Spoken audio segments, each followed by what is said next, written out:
Hi YouTube family, नाम जापक and साधक friends. अक्सर कहा जाता है कि परिवार का पालन पोषण भी धर्म है। ठीक है, शास्त्र भी कहते हैं गृहस्थ आश्रम है। ऐसे ही गुरु जी का भी आश्रम है, बहुत सारे आश्रम हैं। लेकिन चीज़ें समझिए, जीवन आपको धर्म पथ पर चलने के लिए मिला है ना? ताकि रास्ता और मजबूत हो, टिकाऊ हो और आपके बाद जो भी आए उनकी उनकी जर्नी, उनकी स्पिरिचुअल जर्नी और ईज़ी हो, उनका भी पर्पस ऑफ लाइफ ठीक डायरेक्शन में फुलफिल।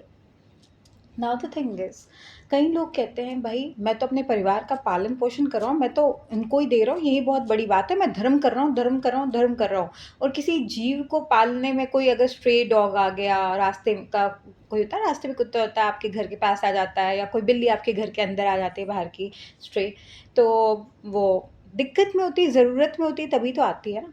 तो आप सोचते हो कई लोगों की मान्यता ऐसी है, मान्यता ऐसे है, झूठा हो जाएगा, ये हो जाएगा, कई लोगों की अजीब-अजीब मतलब नेगेटिव टाइप सोच। तो लोग कहते हैं भई मैं अपने परिवार को ही कर रहा हूँ, वही बहुत है भाई, इसको नहीं कर पाऊँगा, उसको नहीं। वो बेचारा नीड में है जीव। आप सोच रहे हो वो आके गंदगी करेगा, वास्तु दोष लगेगा या कोई दोष लगेगा, कुछ मना करते हैं, यही मना करते हैं। वो भी एक आत्मा है, आप भी आत्मा है, कर्मानुसार साँचा मिला हुआ है। और उनको आप लोगों को शायद आप लोगों ने ध्यान नहीं दिया कि इनको आप देखिए, ये जो जानवर है, ये नॉन-वेज खाते हैं, शिकार करते हैं, है ना? ऐसे ही बिल्ली चूहे को खा लेती है, पक्षी को खा लेती है, लेकिन इनको पाप नहीं चढ़ता। ये इस दोष से मुक्त है ना?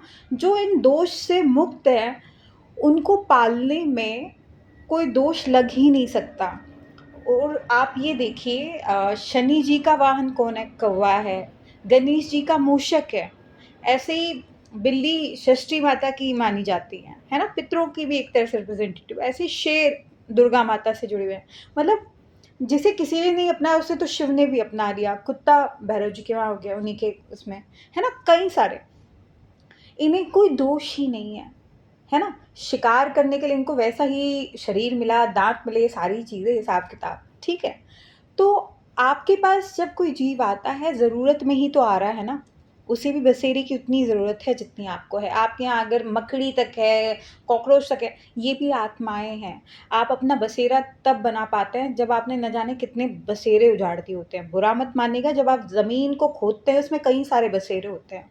अब वही है, जहाँ तक दिखता है, समझ में आता है, हम उसी को सही मान लेते हैं। और आप अगर ध्यान दें, उस टाइम भी हवन होता है दोष से मुक्त होने के लिए, लेकिन उस हवन में भी नॉर्मली भी जो आप हवन करते हो उसमें भी कई सारे दोष लग जाते हैं, क्योंकि जो-जो आप स्वाहा करने के लिए लगाते हैं, लकड़ी सब कुछ, उसमें भी जीव होते हैं, जो दिख नहीं पा रहे लेकिन है।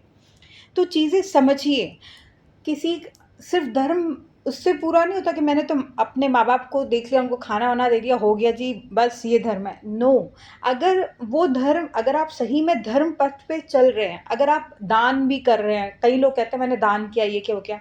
क्या फ़ायदा ऐसे? मतलब at the end of day it's प्रभु की कृपा से ही आगे बढ़ रहा है, लेकिन धर्म है ना?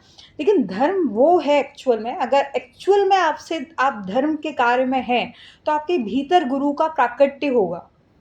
आपके भीतर ही प्रवचन भी होगा, आपके भीतर ही आपको कई सारे आपके लाइफ़ के दूसरों से जुड़े इश्यूज़ जो भी होते हैं, डे नाइट व्हाट्सएवर लाइफ़ के जवाब मिलेंगे। प्रभु नाम से ही वो पॉसिबल है, पवित्र चिंतन, मनन, ध्यान eight the end of day.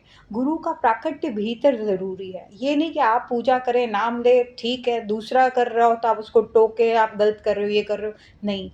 मरा-मरा भी कहोगे तो राम ही प्रकट होंगे, ठीक है? राम का ना दाना खाने से तुम भी राम कहलाओगे। ख़ैर, so do like, share and subscribe my YouTube channel. Radhe Radhe बोल, एकदम हरि बोल।